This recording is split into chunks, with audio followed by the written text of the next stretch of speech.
Collectors ने पूछी थी ट्रक ड्राइवर से उसकी औकात। मजदूर के बेटे ने 24 घंटे के भीतर बता दी उनकी औकात। क्या करोगे तुम? क्या औकात है तुम्हारी? यही तो चीजें है सर, हम यही लड़ाई। क्या औकात है तुम्हारी कहने वाले डीएम साहब की माफी नहीं है काफी। 24 घंटे में ही सारी अकड़ हो गई ढीली। मध्य प्रदेश के सारे कलेक्टर के लिए जारी हुआ नया फरमान। सीएम मोहन ने दिखाया महाकाल वाला रौद्र रूप।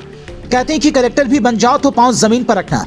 पर मध्य प्रदेश के शाजापुर जिले के कलेक्टर किशोर कन्याल को शायद किसी ने ये बात नहीं समझाई। ये खुद को कलेक्टर नहीं भगवान समझते हैं, पर इन्हें ये पता नहीं था कि एक मजदूर का बेटा उनकी कुर्सी भी छीन सकता है। 24 घंटे के भीतर उन्हें उनकी असली जगह दिखा सकता है। सूट बूट पहने इन साहब का लहजा, बात करने का टोन और तेवर इतना बड़ा है कि खुद सीएम भी शायद इतनी गर्मी जनता को न दिखाएं। आप इनकी पूरी बात सुनिए, फिर बताते हैं कि ट्रक ड्राइवर्स को औकात बताने वाले कलेक्टर को एक मजदूर के बेटे ने कैसे सबक सिखाया। कोई कानून तो अपने हाथ में नहीं लेगा। ये तो मेरा सुन लीजिए। हाँ, और ऐसी बात हम तो कर सकते हैं। अच्छे से बोलो। समझ के है? क्या बोल रहे हो समझ में रखो। क्या करोगे तुम? क्या औकात है तुम्हारी? यही तो चीजें है सर, हम यही लड़ाई। हमारी कोई नहीं, ये कोई लड़ाई ऐसी नहीं होती है। हम हाथ जोड़। इनकी बात सुनकर ऐसा लगता है कि जैसे ये मध्य प्रदेश के शाजापुर जिले के राजा हैं और उनके सामने प्रजा हाथ बांधे बैठी है। जो ये बोल रहे हैं वही कानून है। अगर खिलाफ बोला तो गुस्सा जाएंगे। और राजा साहब माफ करिए, कलेक्टर साहब को गुस्सा भी इसी बात पर आया क्योंकि ये कह रहे थे कि कोई कानून को हाथ में नहीं लेगा। तो सामने से ट्रक ड्राइवर ने कह दिया थोड़ा ढंग से बोलिए। इतना सुनते ही इनका पारा हाई हो गया। कहने लगे तुम हमें सिखाओगे। इनका तेवर देखकर ऐसा लग रहा था जैसे कुछ लोगों को कुर्सी बैठने के लिए इन्होंने दया करके दिलवा दी। वो गनीमत है, वरना जमीन पर बैठाकर ही शायद उनकी बात सुनते। वो तो भला हो अंबेडकर का, जिन्होंने हर किसी को बराबर का हक दिलवा दिया। वरना इस तरह की सोच वाले लोग गरीबों को अपने पास बैठाना तो दूर से ही भगा देते हैं।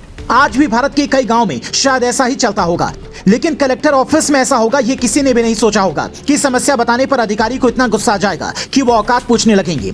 हालांकि कलेक्टर किशोर कन्याल ये बात भूल गए कि उनके ऊपर भी कोई बैठा है जो ये वीडियो देखते ही उनकी औकात उन्हें बता सकता है और मिनटों में कुर्सी छीनकर किसी दूसरे को वहां पर बिठा सकता है। प्रदेश के नए मुख्यमंत्री मोहन यादव ने किया भी बिल्कुल ऐसा ही। जैसे ही वीडियो देखा गुस्से से तमतमा उठे।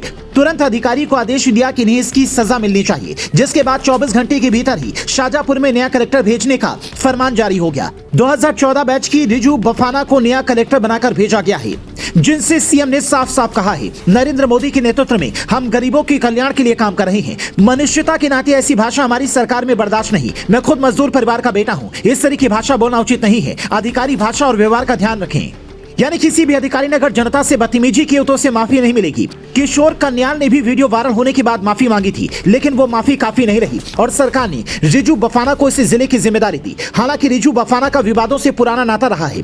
साल 2014 बैच की आईएएस ऑफिसर रिजू बफाना भोपाल नगर निगम की अपर आयुक्त, सिंगरौली की एडीएम, उज्जैन की एसडीएम और जबलपुर जिला पंचायत में सीओ जैसे पदों पर रही हैं। फिलहाल नरसिंहपुर की डीएम थी।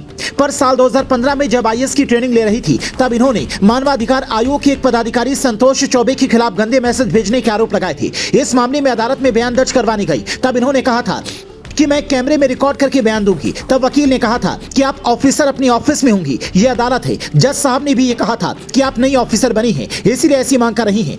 नतीजा इन्हें वैसे ही बयान दर्ज करवाना पड़ा, पर उसके बाद इन्होंने इस पर सवाल भी उठाए थे।